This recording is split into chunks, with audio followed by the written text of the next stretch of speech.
Hello. So in this video, we're going to talk about informal reports, which is a very broad genre of professional writing, in part because it is so broad and there's so many different types of informal reports.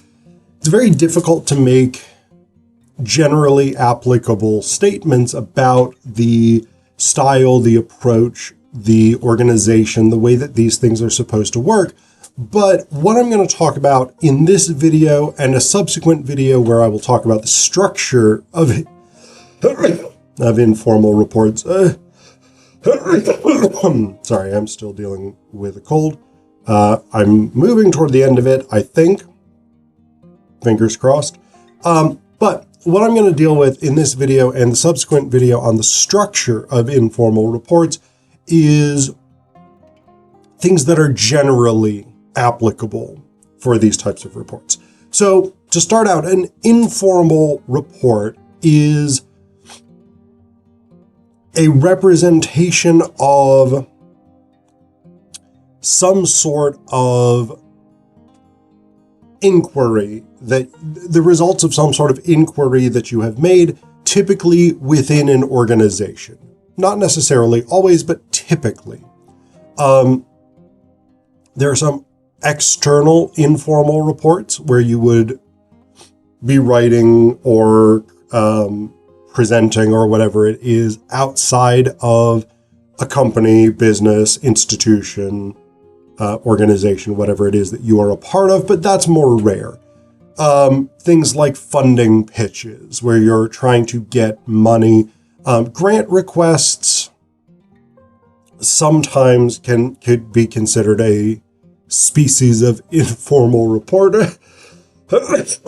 Sorry, some grant requests can sometimes be considered a species of informal report, but that really depends a lot on the grant itself and what information they're asking for. Something like a scholarship proposal might be another one, or a scholarship application might be another one.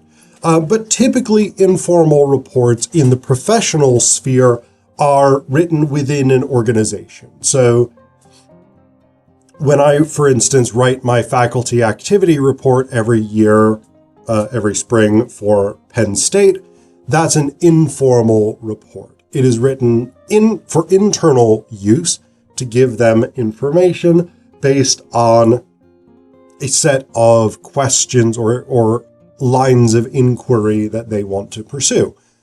So basically that's the purpose of that's the nature of an informal report, is it tends to be an internal document providing information about something that the organization needs to know or wants to know. That's very broad, that's very general, that doesn't give you a tremendous amount of information. So to break this down a little bit further, there's two sort of broad genres. Two broad genres of informal reports. That's informational reports and analytical or argumentative reports. Informational reports, as the name suggests, give information. That is their purpose. They provide data about something. So some types of informational reports would include incident reports, progress reports, compliance reports, financial reports, investigative reports, or activity reports.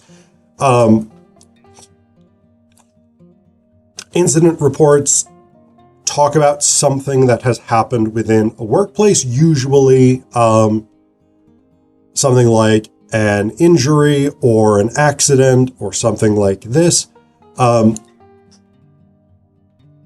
And basically just give information about what happened, when it happened, where it happened, who was involved,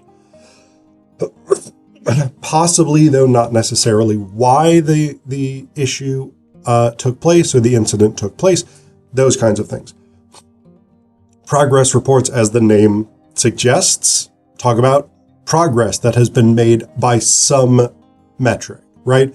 So this could be something like sales reports, right? If you are running a store, retail store, and you have to write a quarterly sales report or something like that to send into the main office, how is it going? Give us the information about your sales. How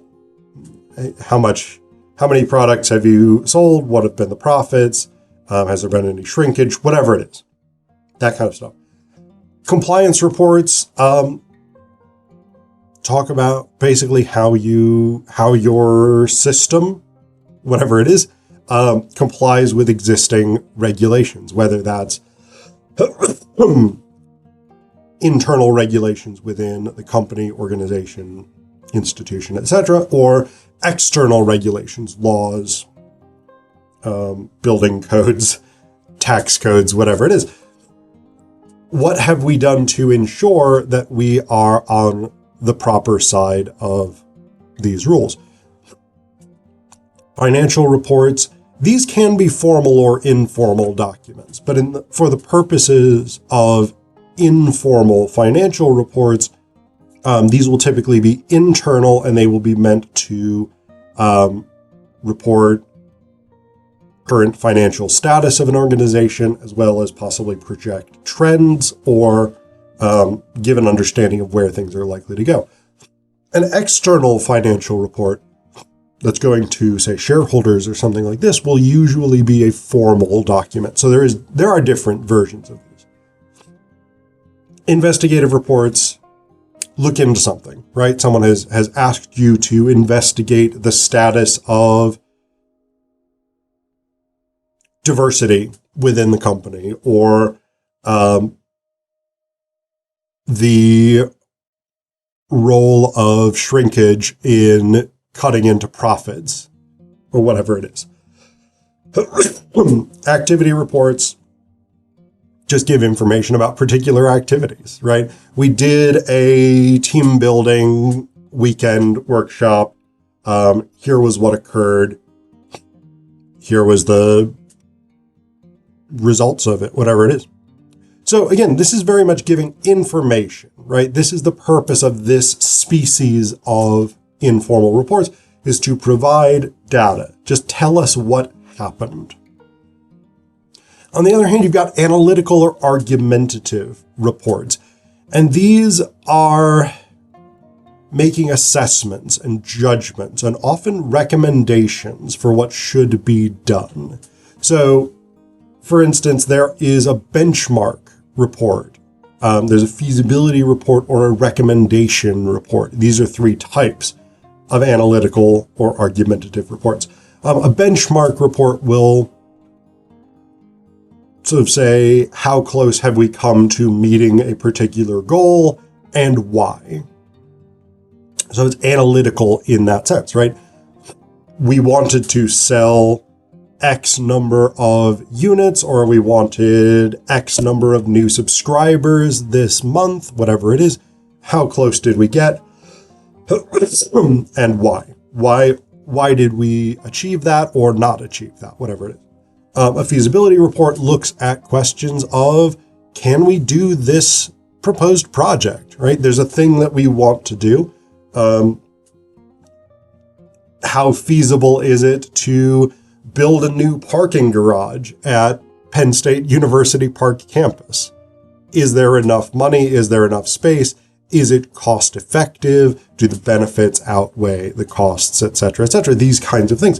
And then you assess all of those things, you analyze all of those things, and you would typically make a recommendation based on our analysis.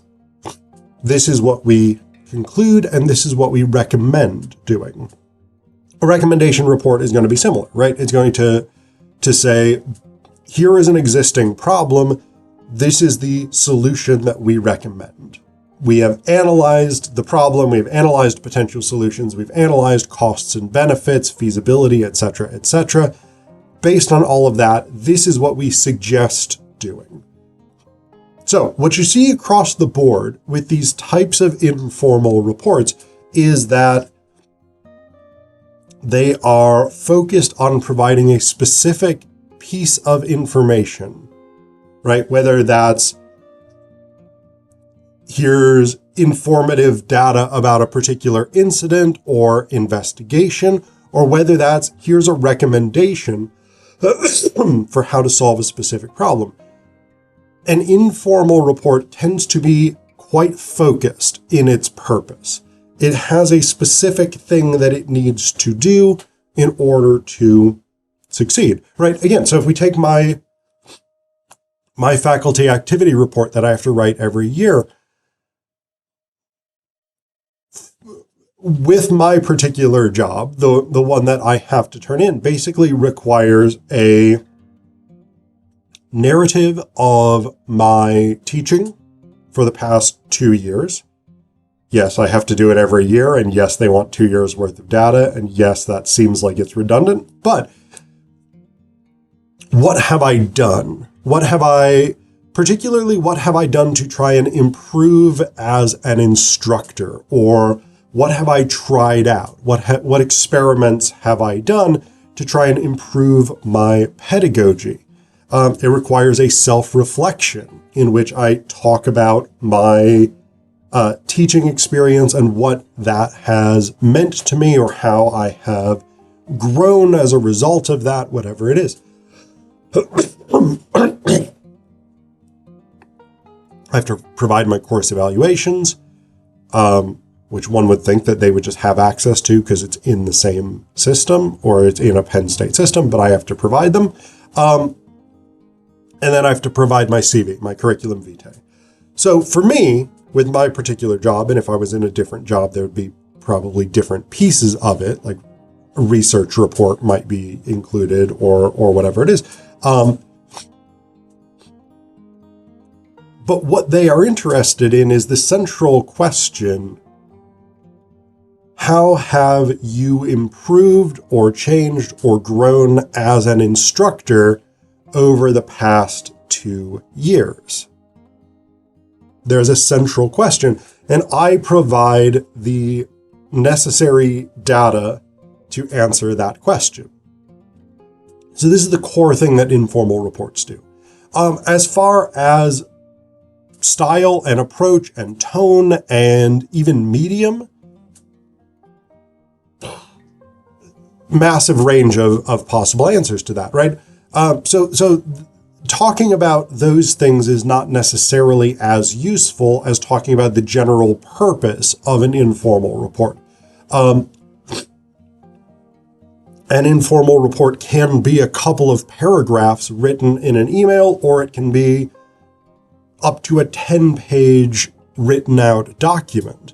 It may include personal observation. It may include only personal observations.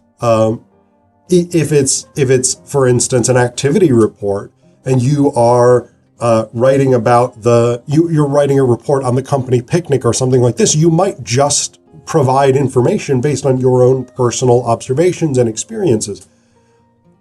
On the other hand, if this is, say, a recommendation report about whether or not to change the cybersecurity company that your business contracts with, you probably want data, you probably want research, you probably want outside information, you probably want concrete data to show that a problem exists and that the proposed solution is the best one. And so what gets included in informal reports can vary widely. The style of an informal report, it can sometimes be quite casual, but usually it would be what we would call conversational writing. Think of that as sort of a business casual, right? So it is written professionally, but not formally. So you can use first-person pronouns. I observed this. This is my opinion on this issue, whatever it is. You can definitely incorporate those things. You would obviously want to avoid things like slang. Contractions are probably fine, but you don't want to put like U, the letter U instead of YOU, that kind of thing.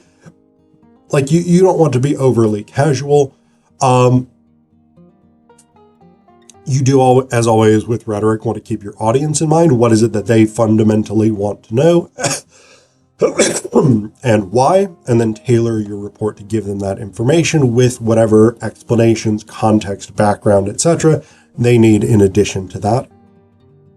These kinds of things.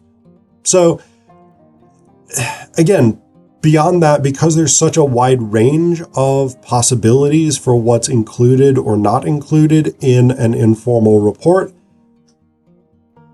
it's very, very difficult to make massive generalizations. But again, if you can keep your focus on what am I trying to achieve and why, that's typically going to stand you in good stead.